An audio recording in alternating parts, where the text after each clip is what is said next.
In this video, you'll learn how to add new groups in Notion. This guide will take you through each step necessary to successfully create and organize your groups within a database in Notion. Begin by navigating to Notion and signing in to your account. Once you are logged in, locate the database where you want to enable grouping. It is essential to confirm that the grouping property is set up correctly. Ensure that you are in editing mode, which allows you to make changes. Take a moment to review the existing groups to understand the current structure.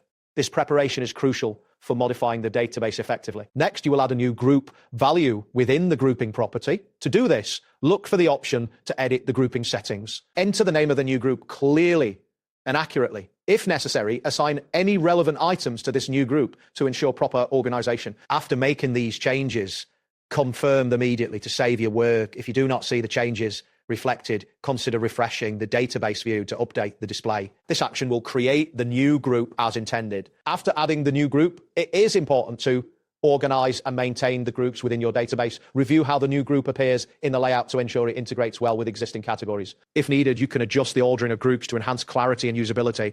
Be mindful to avoid creating unnecessary categories, as this can complicate navigation. Consistency in naming across the database is vital for maintaining organization. Regularly monitoring the group organization will help keep your database structured and efficient. Completing these steps will finalize the setup of your new groups in Notion. You should now have a clearer view of how your items are categorized and can easily manage them moving forward. Keeping an eye on the organization will enhance your overall experience with Notion and improve productivity. That wraps up today's guide. Thanks for watching, and catch you in the next tutorial.